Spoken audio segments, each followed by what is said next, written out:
Jürgen, first of all, there's been reports out of Portugal that Jota could miss the World Cup. Can you bring us up to speed on exactly how serious his injury is? And also the fact that you're playing Monday, Wednesday, Saturday, what problems does that create for you in terms of looking after your players? Well, for someone like Andy Robertson, for instance, just back from injury, played 99 minutes at the weekend.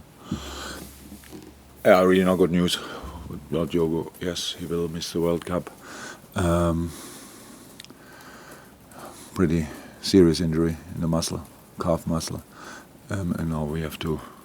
The recovery starts, or the process starts. Let me say like this, and yeah, so that's it pretty much. So that's the first diagnosis, which was pretty clear, and all the rest will now follow in the next few days.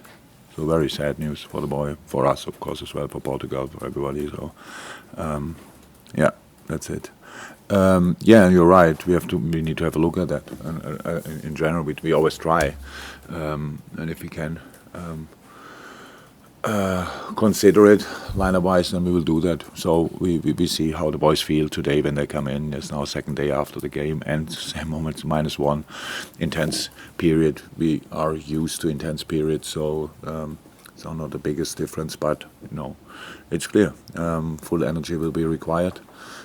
Again against West Ham in a good moment, we have to say. They just have a similar start to the season like we had, I would say, but since then they found their way back and are a really strong side.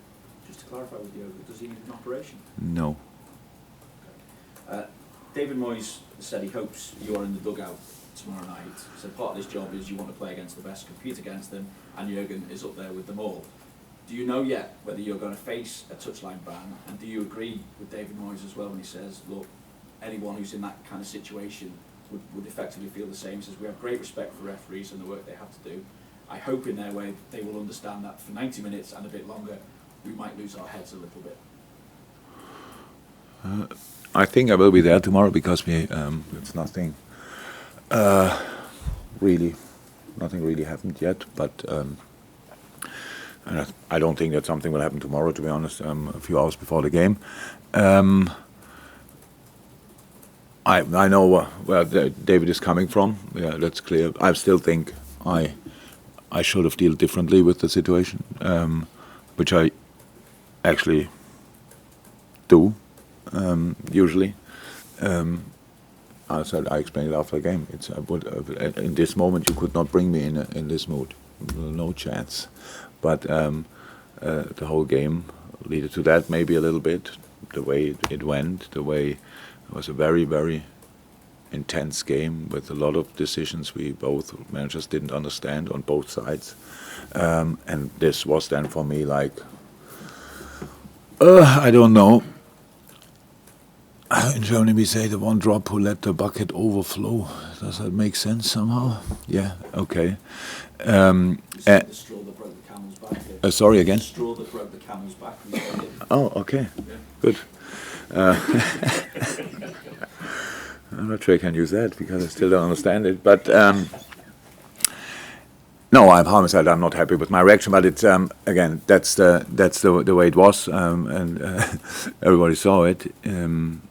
I was sitting after the game in the office of Anthony Taylor and spoke about completely calm about all the situations and how he saw the game and how I saw the game, and it was a completely calm discussion.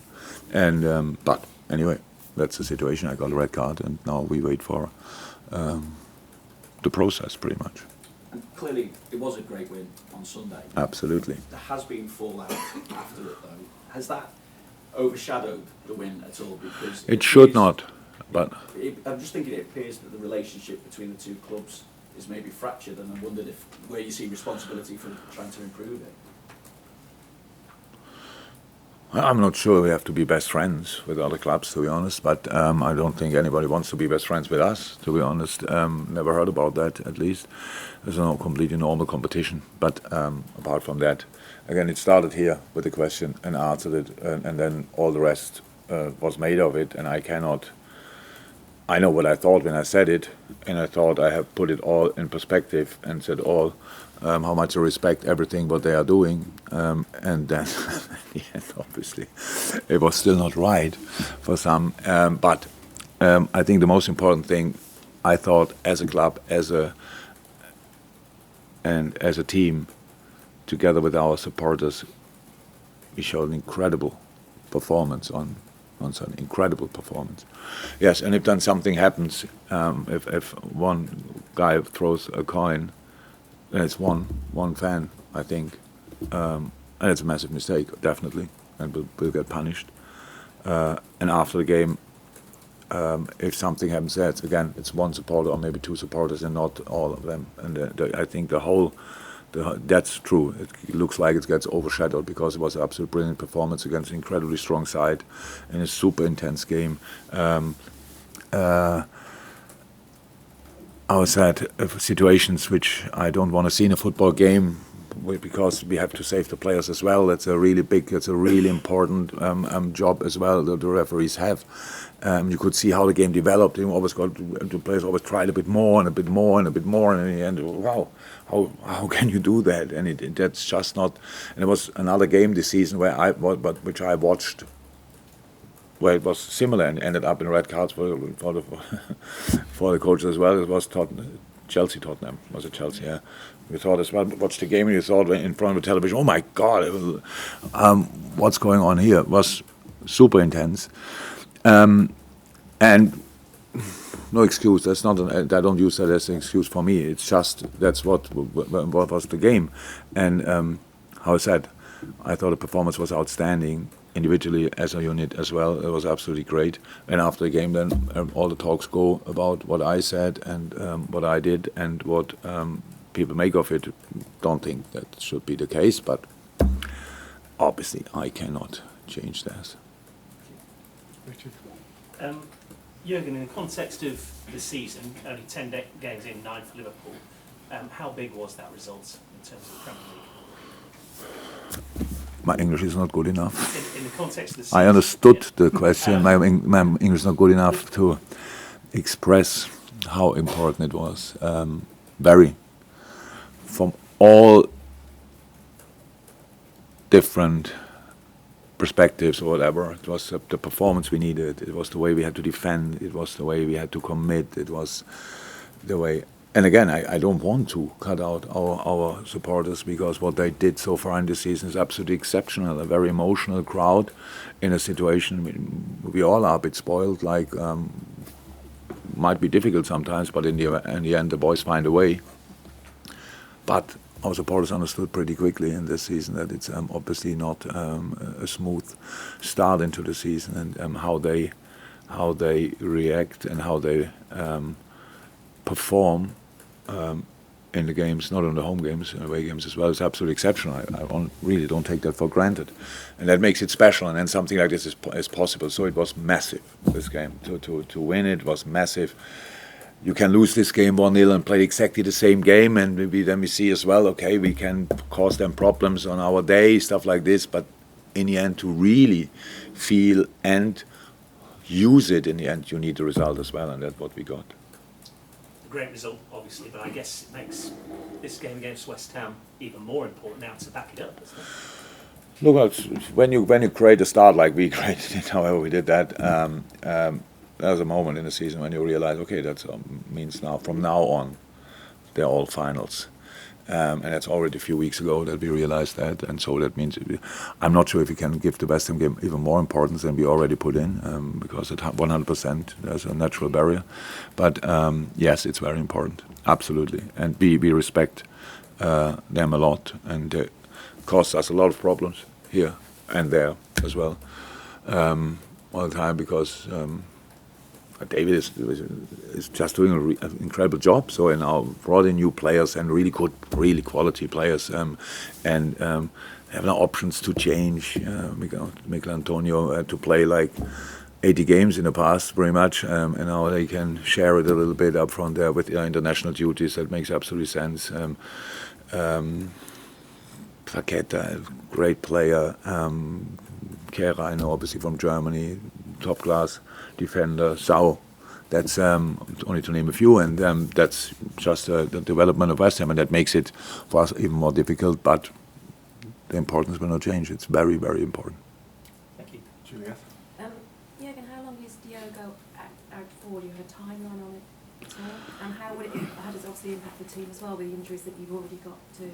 Big impact. So now we can say that because he will not be in for a long time. We talk about months, yeah, and so we will see. I don't want to put now a number on it because I always hope that in the middle of the rehab, then all of a sudden there's a very positive development and we can cut days off the rehab phase. But yeah, will be long. Sounds a really stupid question. How is he? It's Diogo, and he's surprisingly okay so far. He's an incredibly smart boy and very reflected. And I think he knew it when we carried him off the pitch. When I spoke to him for a second, when I came out, we passed each other after the game and spoke to him there, and he explained pretty much what happened. And I think in that moment he knew already that this is a serious one, and could be pretty impactful for his World Cup dreams. Yeah. Carlos? Yeah, again. We've seen in the last few games how dangerous Darwin Núñez can be. And West Ham have now got a player as well, their striker, Scamacca. He's starting to find his feet now in the Premier League. It shows how it is difficult to get used to the Premier League, isn't it? And how impressed have you been with it? Yeah, it's difficult. Obviously, it's difficult. But we had this discussion. I don't know how often. Pretty much always when we sign somebody.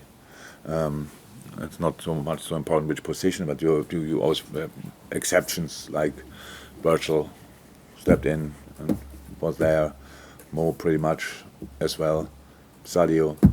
So that was so, and a lot of the other boys had to adapt. So, and the younger you are, and you should not forget how young Darwin is. And the quicker your career went before, like all the steps were big steps he made, incredible, really quick. And yeah, completely normal. So the Premier League is the strongest league in the world, the most competitive league in the world. So, yeah. And then on top of that, both strikers, it was the same. Both teams didn't start particularly well, and so that is not helpful for a striker as well. But I like his impact really. He's a machine. He's physically incredibly strong, and he gets there, and training gets better every day. You can see it. You can really see it how he settles more and more. He's in the team now, mind-wise, 100%. He's really arrived completely. But of course, he wants to score more goals and set up more goals as well. So that all will happen. But it always took time. And you mentioned the games like cup finals now. You had so many of those cup final games last season. You've had the pressure of winning game after game when you go for the title. At the end of that COVID season when you had to get in the Champions League. So you're confident that your players can go on another run to get yourself further at the table? Yeah, if you see it game by game, that's no problem. Because the only thing you have to do, you put everything into this game, and then you recover, and then you put everything into the next game. So that is not a real problem. So. I know. I think I understand a little bit where your question is leading to, or whatever. So can you really do that for that long? But that's why we change lineups as much and as often as we can without killing the structure. But of course, now 2 players who played for us left out for a long time is not helpful. So we have to think about systems. We have to think about everything. But that's what we will do, and that's a job. Carl Markham? Hey Jürgen, sorry to take us back to the City fallout, but you sat here on Friday and spoke in glowing terms about Pep, about City, about Haaland, saying they were the best in the world at the moment. That didn't arrive, obviously. No, yeah. So I'm just wondering how you feel then to almost be your comments then to be not blamed, but people saying you inflamed tensions around the game because of what you said when you spoke so well about it. That's life of people who speak in public. So it's not the first time that I get misunderstood. So I know what I thought when I said it. If somebody misunderstands that or wants to misunderstand, I cannot change that. So that I have to be careful. I know since years that I'm not always careful. I realize as well, from time to time, I just answer and say what I think. I try to do that in the future as well, because usually it's never my aim to blame anybody or whatever. Just talk about things which I think are not that important in life, actually. But I think what I know about, or I say what I know about it, or how I judge it, or how I see it. So that's it. I cannot change that. I wasn't. Nothing of the things were made of were my intention, to be honest. And to turn back to football matters then, in terms of other injuries, have you got anybody else who's likely to be coming back in? So I think all the other players who started the game are available again. Curtis was on the bench. That what was clear, we will not bring him on. We just had space, and is in training. Looks really good in training, but needs further training until he's really available. He could be a step closer now after 2 days, but didn't train yesterday, so maybe half a step closer. Naby Oxlade is getting closer. Is now yesterday full team training. But that needs time. Was out for a while, and now we have to make sure that he can put all the sessions in his legs which he needs.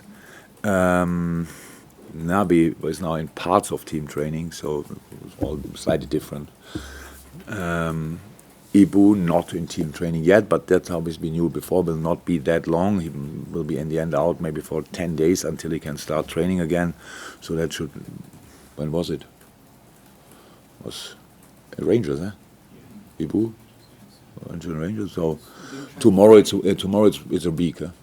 Yeah, tomorrow it's a week, and that's then maybe Saturday, whenever he can is back in team training. He was not long out, so if he can train fully, he's available. Joel is still a little bit away, and of course Louis as well, not even close to team training. You've got to fit in on those sections, as said. Kelvin is completely back in team training. So he had a little setback, got a hit on the ankle, so we had to keep him out. But now I think he's ready to play U23s at the weekend, which would be absolutely great. We've had a lot of hands up, so I apologise we can't fit with him, but the two put hands up first, James Pearson and Mark Out, and then you have to move on.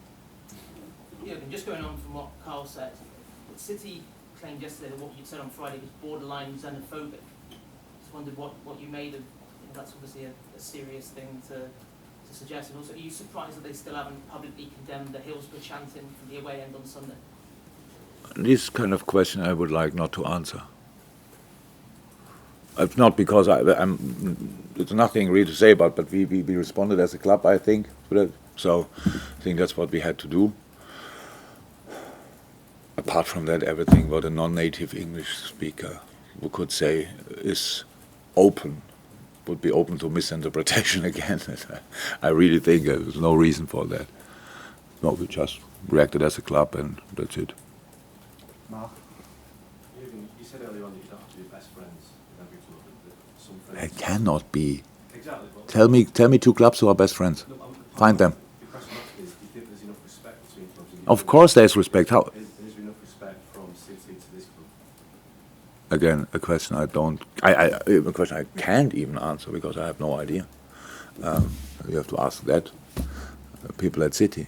I think that the game was highest intensity. We fought for everything and stuff like this. That's how it should be. To top. Come on, you were all brilliantly entertained. That's how football should be. Again, a training game like this would not be possible because I would be there with the whistle all the time and so, no, stop, don't do that, not like this, and all these kind of things. But that was part of this game as well. But apart from that, nothing really to say.